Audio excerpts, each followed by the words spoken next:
Welcome in to the 2024 Fantasy Baseball Awards Ceremony, where we will celebrate the very best in the game, power and speed, hitters and pitchers, accomplishments and triumphs.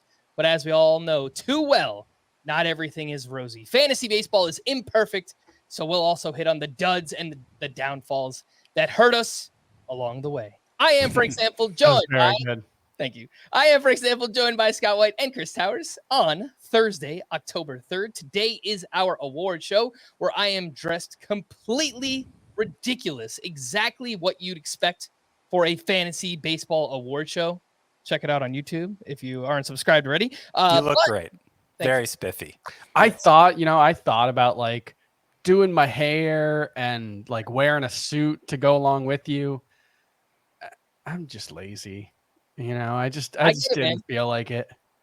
I also have some like colorful lights that I haven't. It really looks great. I feel like a gold aura coming out behind me. I watched some monologues from the Oscars in the past from previous hosts just to get an idea, kind of like set the mood and get my mind right. So hopefully this lives up to those expectations. But first, the playoffs are off to a roaring start. Scott, I know the expectations for your Braves were very low, as you intimated the other night. I am sorry, as they were eliminated by the Padres here on Wednesday night. Yeah, disappointing, but less disappointing than an elimination. I mean, the Braves have been to the playoffs 24 times in my life, I believe it was, and this one hurt. This elimination hurt the least of all of them. Which one hurt the most? 97? Which one hurt the most? Man, probably I don't think I could even come up with an answer off the top of my head. I think it's 1997. Against the Marlins. That was bad. The Eric Gregg giant strike zone for Livan Hernandez. It's one of the most well-called games by an umpire in MLB history. Yeah, no, that was bad. Because that was the first time a team they beat for the division eliminated them in the playoffs. So that was among the many painful ones. But no, I mean, they didn't have a good year. They had a lot of injuries, and I'm confident this nucleus still has multiple playoff appearances ahead of it. So better luck next year. I mean, the fact that they lost the MVP favorite and the Cy Young favorite coming into the season, along with Austin Riley and a few other pieces along the way, and they still made the playoffs, I would call that a pretty big accomplishment. And pretty good. Overall, honestly, a good season for the Atlanta Braves all around, though they are eliminated, as we mentioned. So much for my Astros-Phillies World Series prediction. The Astros are out. The Tigers continue with their incredible story. I mean, really, one of the best, most improbable second halves in baseball history, I would say, for a team that sold at the trade deadline, went on to have the best record in the American League in the second half. What's the stat that they kept? It was like 42 starts by their starting pitcher of 3 innings or less this season. It's all hands on deck too. It's the most like Tampa Bay Rays kind of approach that you have seen from this Detroit Tigers team, where it's, relievers starting games, you're getting bulk relievers, you're getting platoons, you're getting pitch hit appearances, you're getting just Tarek Skubal and pitching chaos. Yeah, seriously, pretty much. The Astros, this is the first time they will not compete in the ALCS since 2016. That's wild. Which is just crazy. I mean, talk about... Since Barack Obama was president. Yeah, a dynasty. I mean, there's no other way to put it, right? Like, this Astros team has absolutely been a dynasty, and they're not done. Like, obviously, they still have a great team for the future. Alex Bregman, by the way, tweeted, "Thank you, Houston," after the game. He is a pending unrestricted free agent, so will be interesting to see where Bregman winds up. Of course, he still could return to the Astros. The Royals went into Baltimore, and they beat them in 2 straight. They swept the wild card series here. They advanced to face the Yankees in the ALDS. How about this? 3 teams in the ALDS from the American League Central. What if I told you that before the season? I mean, nobody would believe that. That's baseball, Susan. I don't know if any of us thought any team from the AL Central should make the playoffs. Seriously. And then I know most people will say, "Oh, well, I already got these responses on Twitter. Oh, they played the White Sox. In the playoffs, they faced the White Sox, blah, blah, blah." I mean, okay. I know it's only a 2-game sample, but they just marched into opposing teams, home fields and beat them in 2 straight, right? Like the Tigers did it. I'm blanking right now. Royals. The Royals. The Royals just did it as well. So, Give them credit for that. The other team on the National League side, by the way, the Brewers and the Mets. Jackson Chourio said he's not done yet at just 20 years old. 2 home runs against the Mets, one to tie the game in the 8th inning of that game. And then they take the lead later on a Garrett Mitchell home run. So, that is tied at 1-1 at the time that we're recording this. And they'll play that game, game 3 on Thursday night. We did get a lot of injuries, though, from the first round. I want to point some of this out. Joe Musgrove left early on Wednesday. The ESPN broadcast said it was elbow-related. Apparently, he threw a few curveballs where the velocity was way down. I haven't seen that confirmed yet. Now, the team announced it was right elbow tightness, which is extremely concerning given all the time he missed this season with an elbow injury. Now, it is worth noting that he's got a bone spur floating around in that elbow. So it wouldn't surprise me if it's directly related to that. And Joe Musgrove probably just needs to get that out of there. Easier said than done, I guess. Yeah, I was reading a piece about this when he first came back the other day, just because I wanted to write about Joe Musgrove. And he basically said the reason he didn't want to get it surgically repaired is what can often happen is in the course of removing a bone spur, it can either cause damage to the UCL or reveal damage to the UCL that will necessitate Tommy John surgery. And he just doesn't want to take that risk. But that's what I was going to say. It's possible too, like with Spencer Strider, it ended up being a bone spur in the elbow that thankfully didn't damage his UCL too much. But it still affected the UCL. And in fact, to the point that everyone thought that's what the injury was when he was shut down. And could it have caused more damage for Musgrove? It could have. We'll have to see. But since we know he already has that going on in his elbow, it makes it a viable explanation apart from the UCL. So I'm not terrified for him yet, but we'll just have to see when they examine him further. I was inclined to rank him as a top 30 starting pitcher. In fact, I did when I released my way too early rankings this morning or Wednesday morning on the FBT newsletter. Now I'm inclined to not have him inside of the top 40.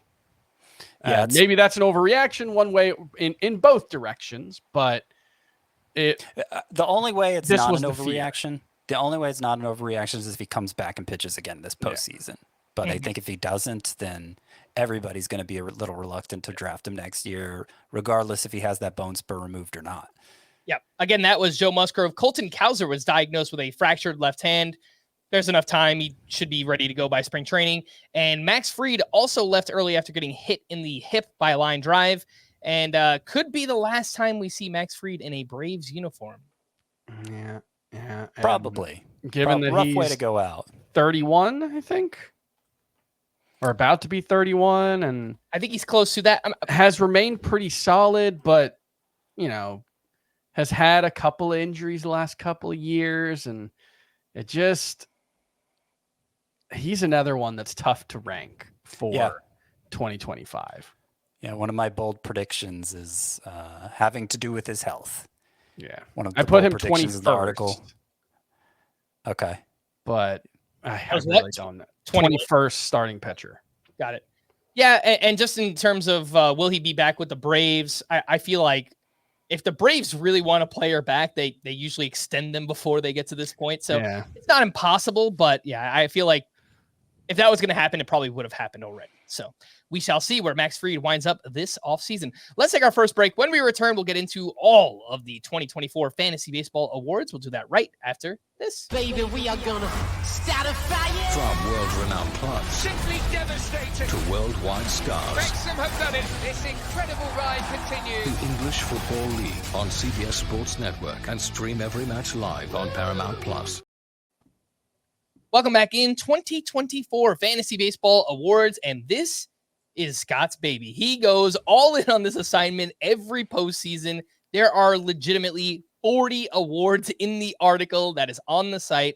I'm not sure that we'll get to all 40 of those on this podcast, but we will try. Make sure to check out the article anyway. And, Scott, I feel like every year we want to come up with a name for these awards, but we haven't found anything that sticks yet, right? It just What have we used before? I was trying to remember. I think we've done the breadsticks or the FBTs. Yeah, I I think like the FBTs. The FBTs. I like the breadsticks the most, but I think that's the golden breadstick. Yeah. The I golden think that's breadstick. fine, yeah. That's pretty good. Anyway, I feel like most award shows, they save the biggest awards for last. We are not like most award shows. We are starting with the big, serious awards, and then we'll work our way down into the more fun, wacky ones along the way. You have some music to play if we go too long. What do you mean? Like in award shows when to you play like, us off. Play us yeah, to off play the us stage. off, yeah. Oh, I could probably come up with something. Just play Susan Waldman anytime we start going too long. I can do that. All right, first up, Scott, we have the most impactful player award, which goes to Shohei Ohtani. Ah. This is the most obvious of the awards. I kind of made a superlative of superlatives just to give him an award because he had maybe the best fantasy season ever, first ever 50 homer, 50 steal season. And it comes right after Ronald Acuna. We were saying at this time last year, Ronald Acuna maybe had the best fantasy season ever. Shohei Ohtani found a way to top it, and he did it in a year where a lot of people had a lot of doubts because he was coming back from elbow surgery. Mm-hmm. And on top of that, in spring training, we had the whole betting scandal fiasco thing, which I'm still pretty annoyed about because I was kind of warming up to the idea of Ohtani being like a mid-first round pick, and I was starting to take him there. And then I just got completely scared off, and I'm like, I'm not even going to use a second-round pick on Ohtani. And yeah, that turned out to be not smart because he was the most impactful player in fantasy this season. What about the most valuable pitcher, Scott? That award goes to... Pitcher, you said? Or hitter? Most valuable pitcher. Pitcher. Okay. That award goes to Seth Lugo. And worth noting that valuable, I'm kind of emphasizing the value aspect of that. Seth Lugo on average was the 282nd player drafted. And he wound up being the 6th best in 5x5 scoring and the 5th best in points. And we kept waiting for him to fall off. He had kind of a rough patch there at the start of the second half, but then finished very strong, 2.08 ERA in his final 6 starts. I think he's likely to be overdrafted next year, but he earned this award this year. I mean, this is one that like 20 years ago, 15 years ago, maybe even 10 years ago, Seth Lugo definitely would have been overdrafted. He probably would have been drafted as a top 20 starting pitcher coming off a season like this. Now, I think he's probably going to end up like, I don't know. There might be some bottom dropout potential for him. You know, the Royals seem pretty likely to take a big step back. Anytime a team takes that big of a step forward from one year to the next, you should expect some regression. He hasn't thrown 200 innings or been a full-time starter multiple seasons in a row yet. So like, we don't know exactly how it's going to go, but like, I don't know. He's probably not going to be certainly not top 30 starting pitcher next year, even by ADP, right?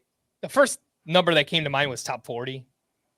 Yeah. Like right. I mean, people are pretty drafters are pretty savvy these days. Mm-hmm. And I think the rank and file are pretty much going to defer to the people who put together rankings. So maybe I'll end up with a lot of Seth Lugo next year, but I don't, he's probably never going to win this category again. Yeah. And just to put some emphasis on that most valuable pitcher part, his ADP, which you mentioned, Scott, that was SP 86 off the board, according to Fantasy Pros. And Lugo finished as a top 5 starting pitcher in both formats, roto and head-to-head points leagues this year. Just give me a quick fill in the blank. I would draft Lugo as my SP blank in 2025, as in my SP2, my SP3, my SP4 on my fantasy team. 4. That's where I have him ranked. Yeah, 4. Okay. Scott, most valuable hitter goes to Brent Rooker. Again, the emphasis is on value here. There were better hitters than Brent Rooker in 2024, but you're right, not that many. He was drafted 260th overall on average and ended up being a top 20 performer overall in fantasy, top 10 if you look on the way some sites do their roto formula. And like the big surprise was the batting average, 293, and that held pretty steady, especially in the second half. when the strikeouts dropped off a little bit. And yeah, he's going to be a very interesting player to draft next year, Brent Rooker, if for no other reason than because he's going to be DH only. And that's what I wanted to talk about. Because to me, there are at least 4, no doubt about it, stud DHs for 2025. Shohei Ohtani, obviously, he might be the number 1 pick in most leagues, but also Marcell Ozuna, Kyle Schwarber, and Brent Rooker were all top 20 hitters in fantasy this season, and they will all be DH only. And I'm not really sure how much of a path there is for any of them to gain outfield eligibility. I know Schwarber and Rooker did end up playing at least the 5 games they needed to gain eligibility this season. Ozuna, I don't think, saw an inning outside of the DH spot. Yeah. And it's kind of interesting because I wrote about first base today, and I think part of the universal DH has made first base a little weaker. Because like you could see a world where Marcell Ozuna is playing first base somewhere if the universal DH doesn't exist, right? Or Kyle Schwarber. And instead, their teams are able to just slot them there. And I also just think, like, point. You add, first base. This was the worst season for first base hitting in at least 23 years, by the way, which I find very interesting. And there's a lot of reasons for it. But you also have Jock Peterson, Giancarlo Stanton, Andrew McCutchen, Masataka Yoshida, JD Martinez, who were all worth using. And I believe Heston Kjerstad is also DH only next year, and Kyle Manzardo. I think Kjerstad's going to be outfield. I'll double check while you're finishing your point. I might have not got it right, but I think he only had like 14 games in outfield. 19 in the outfield, 13 at DH, so he's going to be outfield. All right. Eloy Jimenez could be a viable bounce back candidate. So my point is, there are a lot of DH only players who should be in your lineup, or at least someone's lineup next year. I kind of wonder if we're going to reach a point where Ozuna, Schwarber, and Rooker are just screaming values, because there's a decent chance you're going to have a DH only player in your DH spot this year. Mm-hmm. And you might as well get one of the 3 guys or 4 who were top 20 hitters this season. Yeah. I think that's what's going to happen, because that's usually what happens with DH only guys. And the more there are, the more likely it is to happen. I think I'm going to draft a lot of Brent Rooker next season.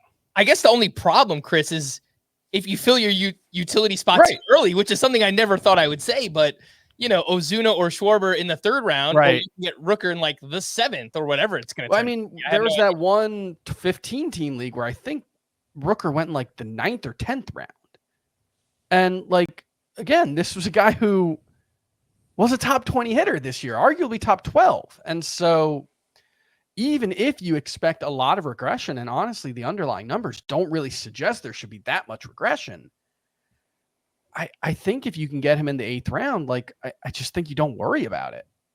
All right, that's my sound that we have to move on. More fantasy baseball awards. Let's move into the improvements. The most improved pitcher this year, Scott, goes to Reynaldo Lopez. Had a 1.99 ERA in his return to the rotation after a couple years in the bullpen. And we kept expecting him to drop off, and the ERA estimators called him one of the biggest overperformers. And then it seemed obvious it would happen when he began to have arm troubles in the second half. But he came back from those IL stints looking even better. His strikeout rate was way up, and he actually lowered his ERA. So he looked, the deeper we got into the season, the more Reynaldo Lopez seemed deserving of his numbers. I don't think he's going to have a 1.99 ERA again, because I wouldn't bet on anybody doing that again. But I do think he's here to stay as a legitimate asset in fantasy. And, it's mostly just a matter of staying healthy, I would say, for Reynaldo Lopez. Yeah, and those ERA estimators are kind of all over the place. The FIP is at 2.92. The expected ERA is at 3.88. Let's kind of split that, and if we could get a mid-3s ERA with over a strikeout per inning, that's still a really valuable pitcher for fantasy. How will the arm bounce back? It's a big jump in innings. He had some forearm and shoulder inflammation this season. So I think those will be some big questions for Reynaldo Lopez heading into 2025. Scott, let's move over to the most improved hitter, who was Jurickson Profar, 11-year journeyman who hadn't put together a season of fantasy consequence since 2018. And when I say fantasy consequence, I mean he was pretty fringy in 2018. But Jurickson Profar emerged as a must-start player this year for reasons that I haven't seen a good explanation for it. He genuinely hit the ball harder. The underlying numbers backed up the forward-facing numbers more or less. He did slow down a little in the second half, but not enough to make him less than a must-start. He'll be a free agent. I kind of hope he goes back to San Diego's because it seemed to work out there for Jurickson Profar this year. Mm-hmm. On a 1-year, $1 million deal, there might not have been a better just value contract around baseball than Jurickson Profar this season, who went from hitting 242 with a 689 OPS in 2023 to 280 with 839 OPS this season. A career year at 31 years old. He made some legitimate improvements, but A, how much do we buy those? And B, what will the price be for Jurickson Profar? My guess is it's probably going to be pretty low if everyone's skeptical on Jurickson Profar heading into next season. Let's move into the most improved mid-season edition, which goes to Eugenio Suarez. I don't think anyone would have blamed you for completely removing him from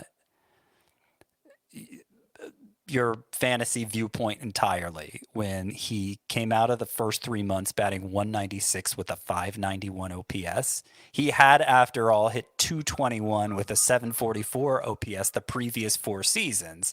So it had been years since Eugenio Suarez was a big time contributor in fantasy. But over the final 3 months, he hit 312 with a 974 OPS. The strikeouts were down. The exit velocities were up. He's 33. So, again, it's hard to explain what exactly changed here for Suarez, but he's going to be back with the Diamondbacks next year, one would assume. He's on a team option. And I think he'll probably have to rank as a top 12 third baseman given the alternatives there. Yeah, I mean, that was going to be the follow-up question. The overall season for Eugenio Suarez, 256 with 30 homers, 101 RBI, 788 OPS. And that was the most complete season we've seen since 2019 from Eugenio Suarez, who finished as a top 40 overall player in Roto and returned $21.6 worth of auction value this past season. Let's move over to the biggest breakthrough. And in case anyone's wondering, we're not ignoring Chris. He had some internet issues, so he had to hop off for a second, but hopefully he's back shortly. Chris, Scott, the biggest breakthrough award goes to Jarren Duran. Biggest breakthrough. He joined the ranks of the outfield elite. And if you look at the underlying numbers, the entire profile, nothing strikes me as unsustainable. And in fact, this breakout year for Jarren Duran more or less felt like a continuation of 2023. The biggest thing that changed for him was more regular playing time. And it turned him into a fantasy stud, one who I think is going to be drafted in the first 2 rounds in most leagues next year. Mm-hmm. Yeah, Jarren Duran, the final line, 285 with 21 homers, 111 runs scored, 34 steals, and 834 OPS. Finishes a top 4 outfielder in both roto and head-to-head points. One thing that may be a cause for concern, the splits. He did hit 255 against lefties, which is serviceable. 665 OPS versus lefties, 910 versus righties. Scott, can you see that being a problem? I mean, can you imagine a world where he turns into a platoon player if he's really that bad against lefties? Well, that's what I worried about coming into this year, which is why I didn't just translate last year's numbers over a full season. I think he's earned the right not to platoon at this point. He's proven himself to be one of the centerpieces for the Red Sox, and it's just not going to happen now. I could be wrong. I mean, if he gets off to a slow start, if he's causing them to lose games, then yeah, the circumstances could change. But I don't think that's where the Red Sox are right now with Jarren Duran. Also, I don't think this is going to happen, but I'll just throw it out there. They've already come out and said they're listening on any player in trade. So, I mean, there's no better time to sell Jarren Duran because this is the peak of his performance that we've seen so far in his career. I mean, I guess there's a chance that he gets better, but I'm just not going to rule it out. The possibility of maybe the Red Sox trying to sell high on Jarren Duran. Scott, let's move over to the biggest breakthrough mid-season edition. Mid-season edition, biggest breakthrough, Lawrence Butler, who I don't think was really on anybody's radar prior to July. He was batting 179 with a 529 OPS during that time. And while he was a prospect of some renown, he was never rated that highly. Had some interesting tools, but just seemed a ways from putting it all together. But he put it all together in July, had a huge month then, and continued in August and September. Final 3 months, ended up hitting .302 with 20 homers, 14 steals, and a 943 OPS. His strikeout rate went from 31% in those first 3 months to 21% in the final 3, which is the biggest reason I believe Lawrence Butler is here to stay. I can already see, Scott, this is one of those players where you guys, I think, are going to have to keep me in check because I am getting irrationally excited already about Lawrence Butler, just what he did in the final 3 months. And look, even if you throw that out and look at his final season numbers, they were really good for a guy who is just getting the opportunity to play every day. And I say every day because he was actually better against lefties than he was against righties as a left-handed hitter. And I love to see that from a young left-handed bat. So a 291 batting average with an 838 OPS against lefties. Small sample, only 89 plate appearances. But yeah, both numbers were better than his splits against right-handed pitching. You know what I think, Frank? What's that? I think you need to bring back the drum roll. Add a little pizzazz to this. You notice I'm kind of building in a pause anyway before I reveal the winner. I can do it. We were talking beforehand as to whether or not I should do the drum roll for everyone. I'm like, it's a short enough drum roll. I thought it would just get annoying for people. I don't think so. I think it helps. Right. Well, let's see what we got here. The best comeback season. Scott, why don't you hit us with both the hitter and the pitcher? Best comeback season goes to... The hitter is Vladimir Guerrero, and the pitcher is Jack Flaherty. Guerrero, of course, was the #1 fantasy player in 2021. Had fallen short of expectations in the years after, particularly in the batting average department. Ended up hitting .323 this year and .345 from May 1st on. He's back to being the top first baseman in fantasy, arguably a first-round pick. And then Jack Flaherty, I think, is even more deserving winner here among the pitchers. 2023 was the healthiest he had been since his breakout as an ace in 2019. And he just didn't look good. So I think everybody was finally ready to move on from Jack Flaherty as somebody to care about in fantasy. There were good reports with the Tigers this spring. Everybody kind of climbed back on board, at least the most perceptive types. They started targeting Jack Flaherty as a late round sleeper again, and it worked out. He took a little bit of step back after joining the Dodgers, but altogether, 13-7 record, 3.17 ERA, 1.07 WHIP, well more than a strikeout per inning. Clearly a big-time fantasy asset, Jack Flaherty. Yeah. Just to put in perspective from one year to the next, 4.99 ERA, 1.58 WHIP in 2023, 3.17 ERA, 1.07 WHIP here in 2024 for Jack Flaherty, who played on a 1-year, $14 million deal. So it will be interesting to see, what kind of contract he lands. Obviously, what team does he sign with this offseason, especially when you consider he has dealt with some, I think, pretty worrisome injuries in the past. He's dealt with some shoulder stuff. He's dealt with a back injury. And apparently that did kind of pop up during the trade deadline, right? When teams were looking to acquire Jack Flaherty. It sounds like the Yankees had a deal that was close, and then they kind of just backed out because they were scared of the physicals. So I hope he goes back to the Tigers. Ooh. How much would the Tigers like to have Jack Flaherty now? You know, I see them in game 2 of the playoffs. They're having to do a bullpen game. I mean, Scott, don't change it if it's not broke, don't fix it. I'm just saying they trade him at the deadline because they don't even believe they're going to make the postseason, and boy, he would be a boon to their chances right now. Yeah. Final haircut update, by the way, for Vlad Jr., who cut his hair on June 19th. From that point on, he had .359 with 23 of his 30 home runs, a 1084 OPS 93.1 average exit velocity, 15.4% barrel rate. Missed opportunity. I should have had best haircut here. Yes. I guess we can nah. I would say we could keep that in mind for next season, but it's like we're not going to be. Oh yeah, there are some award. We'll get into the sillier ones soon, I'm sure, but there are some awards that I make up just to comment on a specific player, and that would have been one. So yeah, Jerks and Profile really had a great month. It was just like August that wasn't. Sorry, what did I miss? Oh, you missed a lot, Chris. You missed Jerks and Profar, Eugenio Suarez, Jaron Duran, Lawrence Butler, Vlad Jr., Jack Flaherty. And I know that Scott hates Eugenio Suarez and scoffed at the idea of him being a top 12 third baseman for 2025. I said he's going to have to be but that is where I ended up ranking. I think I Yeah. ended up ranking him 10th, maybe. Yeah, or there's 11th. not going to be enough third baseman otherwise once you remove the guys who are losing eligibility. We'll get into it more in the offseason, but I guess my question is, where are the good hitters? What position are the good hitters playing? Shortstop. I guess. Like outfield suddenly doesn't feel that bad once you actually do the rankings. Yeah. Like outfield actually feels kind of okay. No, it's shortstop and Relative. outfield, pretty much. Relative to like- first, second, and third. Yeah. Yeah. Mhm. It's all right. Sorry. What did we what was the last one? We brought back the drum roll.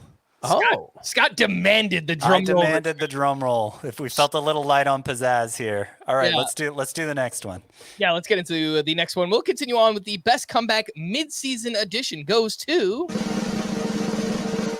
Corbin Carroll. Who else? Hey. Obviously, things were looking bad for Corbin Carroll early on. He was looking like probably the biggest bust. First round pick, NL Rookie of the Year, reigning winner. Hit 213 with just 2 home runs and a 619 OPS for the first 3 months. But then the final 3 months, 250, 20 homers, 889 OPS. Ended up finishing as a top 10 outfielder. The batting average was on the low side, but there was enough of everything else that it wasn't really a down year for Corbin Carroll when all was said and done. And I don't think anybody's sweating the shoulder too much heading into next year. the ADP wound up at 4.8 for Corbin Carroll. And I thought, look, there's no way he's going to come close to returning value, at the midseason point, whatever. He finished 22nd overall in Roto, top 7 outfielder in both formats, helped by 121 runs scored. So that was pretty great. 22 homers, 35 steals, some weird batted ball stuff, which I think he touched on, mentioned his timing was just off early on in the season. So hopefully he just doesn't have that awful start next year and kind of picks up where he left off with this. Just want to say, I know people get frustrated in the moment with players like Julio Rodriguez and Corbin Carroll. Those are both good examples. I mean, Julio, it took a little longer, but Corbin Carroll is a good example of why bench him. Don't drop him. When you're talking about a player with that kind of upside, I don't care how bad as it gets for as long as it gets. I just don't think you can ever drop a player like Corbin Carroll absent an injury or something like that. But if you kept him in your lineup for 2 months and then dropped him in June, there's no coming back from that, really. You banked all the bad production. You replaced him with some crappy guy off the waiver wire who, unless it was Jerks and Profar, probably fell apart. I guess if it was Lawrence Butler, you were okay. But for the most part, it probably screwed your season up when he could have really helped you make up for the hole that he put you in. So it just, I think in the stock trading world, they call that realizing the losses. yes. Yeah, exactly. But it just, people were getting legitimately frustrated with us when we were saying not to drop Corbin Carroll. Yeah. And just don't do it. I think we need a saying or a mantra for next season, or at least I do, because I kind of fall for this trap too, because I think I'm a little bit more overly emotional while playing the game than you guys are. You're a little bit more even keeled with it, but just 162 or 6 months, right? It's just such a long season. Yeah. And even if someone gets off to a really bad start for a third of the season, you can have an awful first 2 months and there's still enough time for you to get your season back on track. And we just need to keep that in mind. We just need to have that mindset. This is one thing that I think about a lot. Corbin Carroll was basically bad for an entire fantasy football season and still ended up with a really, really good season. So that's the thing you have to keep in mind is it's a different game. Yeah. And football demands overreacting. Baseball demands underreacting, at least when it comes to your core pieces. You can overreact on your 15th, 18th, 22nd round picks. But when it comes to a guy like Corbin Carroll, you just have to have faith that he'll turn it around. Let's take our final break. When we return back into the awards, we go right after this.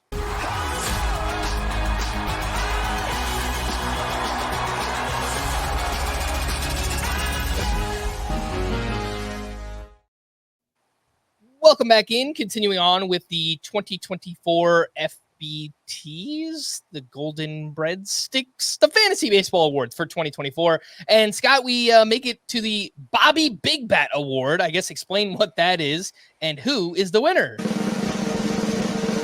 It's Aaron Judge. Now, Aaron Judge probably seems like a too obvious of a winner, led the majors with 58 home runs. The idea behind the Bobby Big Bat Award is a big power impact for relatively low cost. Judge was the 12th player drafted on average, but he still well outperformed that, hitting 58 home runs in a year where only 4 players even got to 40. And his 144 RBI were the most for any player since 2008. And this all happened just 2 years after he set an AL record with 62 home runs. So what he proved, Judge, with this season is that outlier historic type of season is more the norm than the exception for him. And we should probably draft him as one of the first 2 players next year. Judge returned $60 worth of auction value in a 12-team roto league and scored 734.5 fantasy points on CBS. Juan Soto was the next closest scoring outfielder, 86 points behind Aaron Judge. That is, put that in perspective. And to oversimplify a bit for the sake of making Aaron Judge sound even more impressive, there are 168 roster spots for hitters in a standard 12-team roto league. In our most recent podcast, we talked about how only 23 hitters had 29 homers or more this season. That means that there were roughly 155 fantasy relevant players who hit fewer than half as many home runs as Aaron Judge. Those numbers aren't exact in terms of their actual impact, but he gave you the biggest edge possible in the power categories. Next up, the Freddie Fleetfoot Award goes to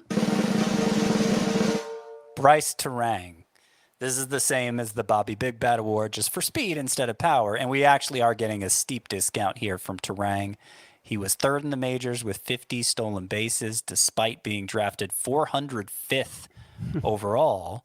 The problem for Bryce Terang, he hit 292 in the first half, only 214 in the second half. So in the end, he needed all 50 of those steals to be a high-end fantasy contributor. And I think kind of leaves himself as a pretty tough player to rank for next season. The speed is there. I think that's obvious. The Brewers seem like a team that's willing to run. The quality of contact from the first 3 months to the last 3 months for Bryce Terang, average exit velocity was down over 3 miles per hour. And it already wasn't really that good. So, yeah, that is a problem for Bryce Terang heading into 2025. And yet, he's my number 8 second baseman in roto leagues for next year. That just speaks to the position, man. Yeah. That is just second base is so bad. You're going to hear that a lot this offseason. Next up, we have the Ace Up the Sleeve Award, which goes to Sean Manaea.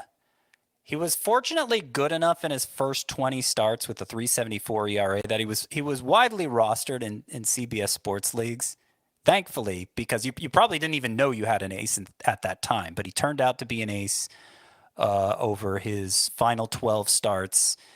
He took inspiration from Chris Sale's delivery, lowered his release point, and went on to have a 3.09 ERA, 0.85 whip, and 9.9 K per 9 in those 12 starts. I do think the trick may be wearing off, though. His last couple regular season starts weren't as dominant. His first playoff start here, same thing. The command was shaky tonight for sure. 32 years old. He's going to be an interesting one for next year, Sean Manaea. Yeah, I was going to add, I think he's a pretty tough player to rank for next season.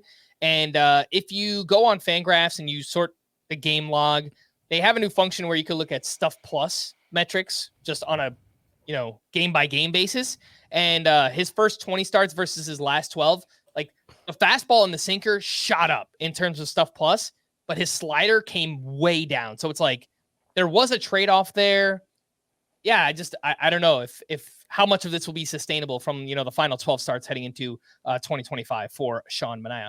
Let's move into some of the fakeouts, the biggest fakeout awards, Scott, because we will be handing out 2 players that are on the same exact team, and that goes to. Gonna sound like a Phillies hater here, but it's Alec Boehm, the hitter, and Ranger Suarez, the pitcher. If you'll think back to April when basically nobody was hitting, Alec Boehm looked like he was a godsend, basically. He hit 366 with 4 homers at 1036 OPS that month. Seemed like he had taken this stud turn. But the rest of the way, when everyone else started hitting, final 5 months, 258 batting average, 11 homers, a 713 OPS. His final numbers, Alec Boehm ended up basically where they always do. And I think that makes him decidedly not a stud, though, a solid fantasy contributor. Ranger Suarez, it went even worse. So first 3 months last season, you'd be raked over the coals for suggesting he was anything less than the next Greg Maddux. He had a 183 ERA as late as June 29th. Thereafter, 11 starts, 6.54 ERA. That amazing command that he found went away. And in those 11 starts with the 6.54 ERA, only once did Ranger Suarez go even 6 innings. So it was basically useless from July on. Mm-hmm. And I've already had a Phillies fan in the mentions. Actually, another listener responded to someone who was like yelling at us about Ranger Suarez earlier in the season, saying like, hey, what happened here? Just kind of like holding that person accountable. And they blamed it on injuries, Chris. So I think he did have an injury in there. So like, this is the thing that's tough. Like, yes, Ranger Suarez did get hurt, and that almost certainly impacted his performance the rest of the way. It also probably wasn't sustainable either way. No, it wasn't sustainable. And like, this is the thing that's tough. And I think these are both good examples of this, where we talked about it a lot with Suarez when it was happening, where there wasn't like a great explanation, right? It wasn't like his velocity wasn't up. In fact, I think it was down. Yeah, his whiff rates were up, but it's not like there was more movement on his pitches. The stuff didn't necessarily look better. There was a Fangraphs piece, I think early in April or May, that talked about how he was like unusually successful at throwing in the shadow of the zone, which is like just on the edges of the strike zone. And like, it wasn't a fluke in the sense that he was earning the results he got. Ranger Suarez really was pitching that well. It just wasn't sustainable. And it's kind of hard to wrap your head around those two ideas being true at the same time. And Alec Boehm also had much better quality of contact metrics early on, and that didn't end up sustainable. And it just, sometimes players get hot, and it's not fake, but it's not sustainable either. And that is, we're so used to talking about flukes or like this guy's getting a 370 BABIP and that's not sustainable. But like, sometimes you earn a 370 BABIP. Sometimes a pitcher earns a 190 BABIP. It still doesn't mean it's real. And that's the hard thing. And that's what we were saying about Ranger Suarez at the time, and Alec Boehm for that matter. I wrote an article about both of them in April, suggesting even though they've earned it so far, it's unlikely to last. I think that's my concern for Brent Rooker too, and I understand it was a full season where he sustained it. He earned what he did in 2024. But I know there have been times when I would hype the out of nowhere breakthrough from the previous season, pointing out, hey, he actually earned those numbers. And then he just wasn't as good next year. It feels a lot like Luke Voigt. Yeah. Who got hurt suffered a really bad hernia. That I sounds think that he played through during his second or third season that really derailed things, but that's fair. And I'll admit, I have a lot more faith in Brent Rooker being sustainable than Jerks and Profar. I'm not necessarily sure that's logical or consistent, but a foolish consistency is the hobgoblin of little minds. in danger of oversimplifying. I just want to put a bow on Ranger Suarez. He wound up with a 3.46 ERA and a 1.20 WHIP. For his career, he has a 3.42 ERA and a 1.28 WHIP. And Scott, how often early in the season did you say these things tend to even out? It doesn't always happen, but a lot of the times they do tend to even out. Let's go over to the Perpetual Fakeout Award, which goes to Mitch Keller. He did it again. Last year, 3.31 ERA through his first 19 starts, 5.59 ERA in his final 13. This year, 3.20 ERA in his first 22 starts, 7.29 ERA in his final 9. He's an odd one to figure out. I want to believe, but I want to believe, I feel like, is the rallying cry for a lot of nuts in the world. And I'm starting to sound like a nut when I talk about Mitch Keller, I'm afraid. I think he's a good example of a guy who earns the good and the bad. Like his talent level seems to fluctuate wildly because he's constantly tinkering and he's constantly working through stuff. And I feel some Mitch Keller vibes with Hunter Brown. I don't want to say it and I don't want it to be true, but it feels like Mitch Keller's 2022 and Hunter Brown's 2024 are very, very similar. And that doesn't mean the same thing will happen to Hunter Brown. It just, that's the vibe that I'm getting off of Hunter Brown, who I believe I ranked as a top 30, maybe top 25 starting pitcher. So I agree, by the way. it. I agree. Yeah. I see a lot of similarities there. And what did I just say about Ranger Suarez? For Mitch Keller, last season, a 4.21 ERA, 1.25 WHIP. What did he wind up with this year? 4.25 ERA, 1.30 WHIP.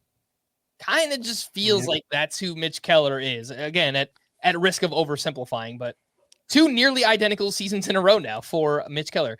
Scott, let's wrap up the fakeouts with the fakest of fakeouts. Jackson Holliday. I'll admit the name for this award may be a little too clever by half. Fake is fake out. But what I'm trying to say is that for that very brief stretch at the end of July, beginning of August, he looked like he had figured it out, that he had overcome that miserable start to his career in April, hit 278 with 5 home runs in those 10 games. But then he hit no home runs the rest of the way, 200 batting average, 31% strikeout rate. It was right back to what he was before, and leaves a lot of questions unanswered for 2025, I would say. Does not turn 21 years old until December of this year. We know that progress is not linear. Not every prospect works out, obviously, but we have seen many a prospect get called up their first year, not work out, and then obviously still go on to have tremendous careers. So I think one of the most famous examples is Mike Trout. He got called up his rookie season, was not good. Came back the next year, won the MVP, I think, right? Did that happen? Or close to it? Anyway, it was an amazing season. Jackson Holliday, yes, he has things to work on. 33% strikeout rate, 55% ground ball rate, and he was just abysmal against breaking pitches this past season. Let's go into the over and underachievers. Scott, you can reveal these both at the same time. The biggest over and underachievers go to... Very different players here. David Peterson is the biggest overachiever. Juan Soto, actually, is the biggest underachiever. I'll tackle Peterson first here. Had a 2.90 ERA, 10-2 record. You look at the high whip, you look at the low strikeout rate. It's pretty obvious he overachieved and didn't earn that ERA, but sometimes that can happen. You can see that disparity with a big ground ball pitcher like David Peterson is. I'm going to cede to the ERA estimators, though, when in doubt. And ERA estimators, we got a 3.67 FIP, a 4.10 xFIP, and a 4.58 xERA for David Peterson. So I'd fade him pretty hard next year. I think everybody will. Biggest underachiever, Juan Soto. Now, this is interesting.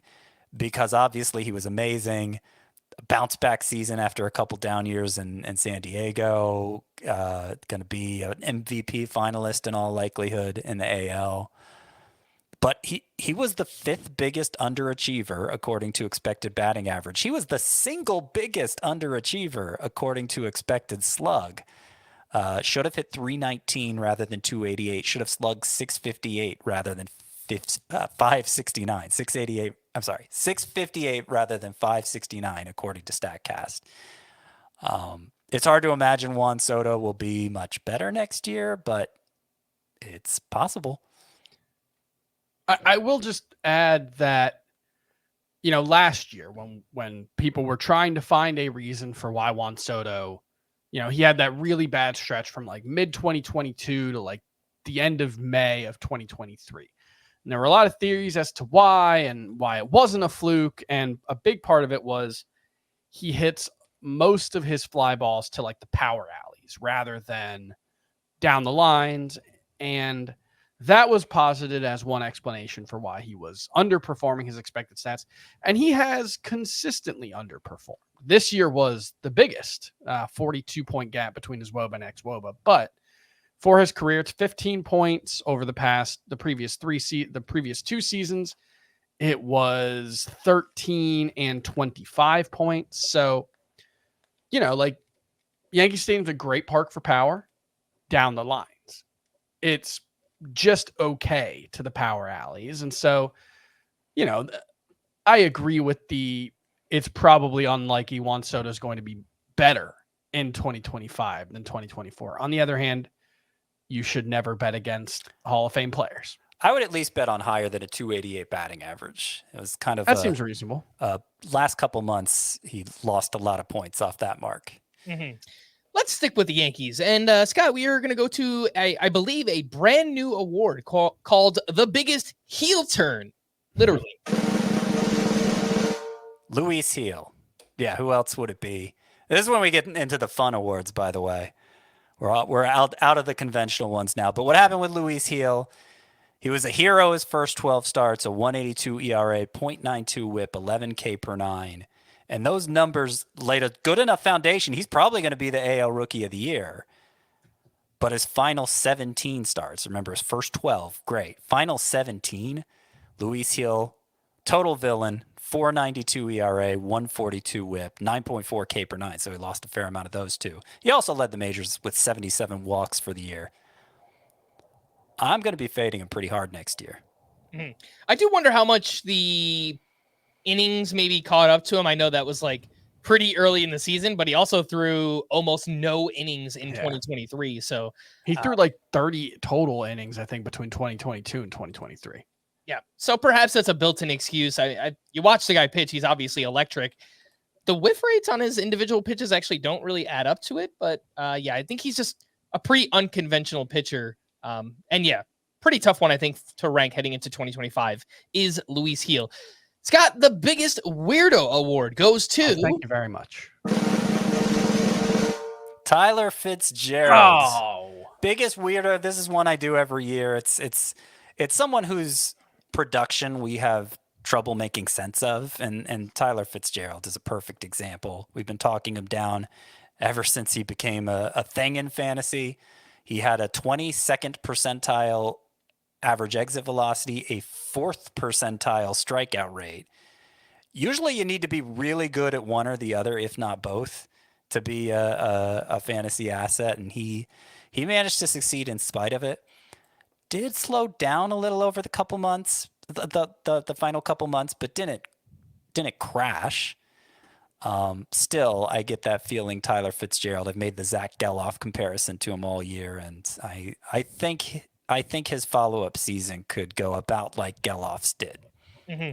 15 home runs and 17 steals in 96 games for Tyler Fitzgerald. September, a pretty tough month where the strikeout rate jumped all the way up to 37%. So, we'll have to find out what Buster Posey thinks of Tyler Fitzgerald heading into next season. And I guess we'll find out in spring training, or I guess throughout the offseason. Maybe they just sign a bunch of players and there's nowhere for Fitzgerald to play. I guess we'll find out. Unfortunate he didn't keep second base eligibility. Yeah. That would make him a lot more interesting. Now I think he's probably in the 17 to 20 range at shortstop, I would guess. Mm-hmm. Yeah, no, I think that's a fair point. Let's move into the Best Jackson Award, which, based on this very small sample of the postseason, is extremely relevant. Jackson Merrill, slightly over Jackson Churio. They ended up having very similar rookie seasons, probably going to finish second and third in NL Rookie of the Year voting. But Merrill, because he started a little better, 4 spots ahead of Churio in 5x5 scoring, 8 spots ahead in point scoring. This is in talking about just outfielders. Interestingly enough, Churio finished ahead of Jackson if you just look at the final 4 months. But I'm not. I'm looking at the whole season. So Jackson Merrill edges out Jackson Churio. Jackson Holiday and Jackson Job far behind. Would you guys like to hear a fun fact? Yes. There have been 9 major league players with the first name Jackson. Every single one of them is currently active. Isn't that weird? It's a very popular name right now. Yeah, I mean, I guess it was a get, very popular name 20 years ago too, but yeah, it just that's and like like Churio, Holiday, Job, Merrill, even Jackson Coer, like they were a bunch of them were top prospects. It's just weird.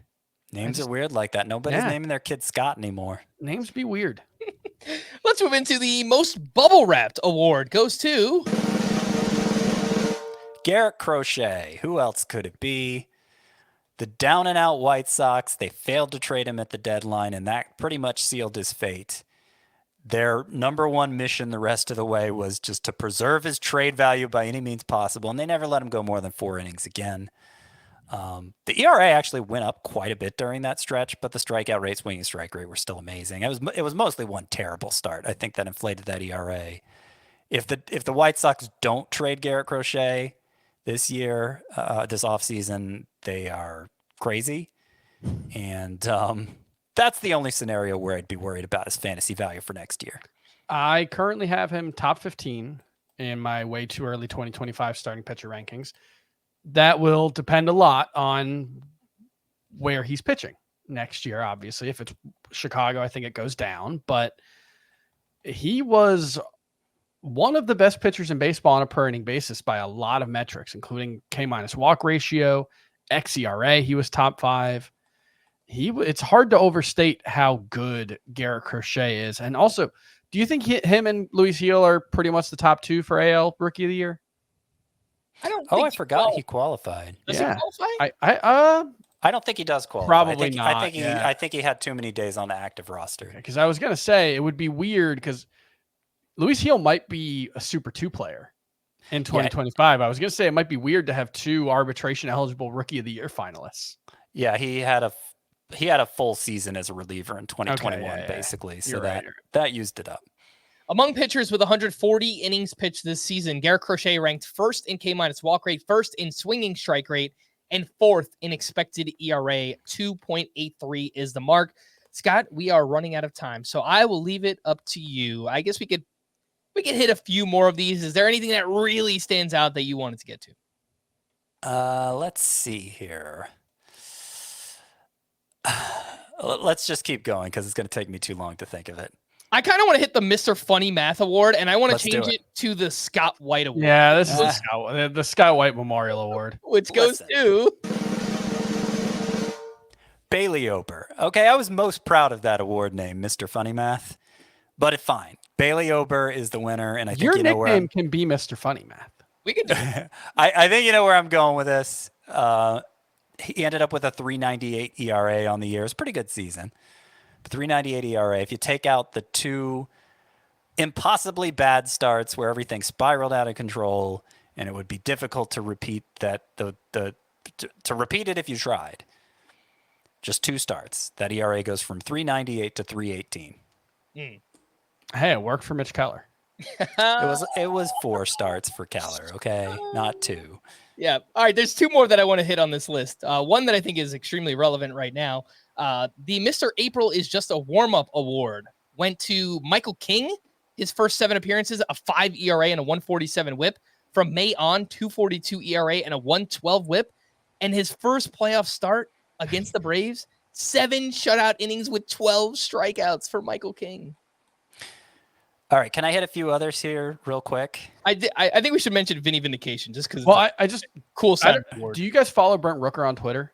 No. You I should. saw- He's awesome. I saw you Okay. retweet some He's stuff. great, and he had a really cool breakdown of like Travis d'Arnaud swung at a sweeper that was like 18 inches off the plate, and people were like, "How do you swing at this pitch?" And Brent Rooker was like, "Well, here's how. It's because his sinker has 22 inches of horizontal run, and when he's pounding the outside corner with that, you're gonna start cheating." And yeah, it's very good breakdown of Michael King's greatness in that start. So this is why you're so confident in Brent Rooker, because he can 'cause he's- explain the process. Because he's a nerd, and because he did a list of his favorite breakfast stops throughout the season. If you're Okay. looking for food stops throughout the country. Okay, can I go through a few of these real quick? Yes. The one fantasy football, I got to speak well. The one fantasy footballers won't see coming. This is one I do every year, and it's Spencer Schwellenbach this year. Remember, he didn't really show signs of life at all until July, and it wasn't clear until August and September that he was the real deal. Final 15 starts, 2.54 ERA, 0.96 WHIP, 9.3 K per 9. Everyone who listens to this podcast knows how much we like Spencer Schwellenbach. Vinny Vindication, you mentioned Frank. Chris Sale. I stuck with him for the 4 years he was injured. Through much mockery and derision, I said he could still be an ace, and lo and behold, he stayed healthy, won the NL pitching triple crown, probably going to win the NL Cy Young. Vinny Vindication is Chris Sale. Mr. Wait Who is Bowden Francis, who probably few people had heard of before he joined the rotation down the stretch. Over a span of 6 starts, had 4 where he allowed just 1 hit over 7+ innings. And during his 9 starts overall, 153 ERA, 0.53 WHIP, 8.5 K per 9. Bowden Francis emerging late as a interesting choice for next year. Mr. Day Late and Dollar Short is Jose Ramirez. 39 homers, 41 steals. It would have been only the 7th ever 40-40 player to go 40-40. And it was rained out the last game of the season. He might have gotten there if that game for the Guardians wasn't canceled because it was rained out. And also he was a double shy of 40. So he could have been the 2nd ever 40-40-40 player if he got both a home run and a double in that game. We'll never know. But Jose Ramirez deserves a shout out for that near miss that was beyond his control, it turns out. Mr. Health is overrated is Royce Lewis. He finally had a stretch of good health, 58 games in the second half. And what did he do with it? He hit 207 with a 620 OPS. So who knows what to make of Royce Lewis anymore. He suddenly doesn't feel so magical. Let's see. Mr. Two-Face is Taj Bradley. Remember, there was a stretch of 9 starts in June and July where he had a 0.82 ERA, 0.89 WHIP, 10.6 K per 9. Looked like a top prospect, made good, an emerging ace in fantasy. He followed up with a 6-start stretch with a 9.85 ERA, 184 WHIP, 7.6 K per 9. And it really came down to the splitter, which lost a lot of its vertical movement.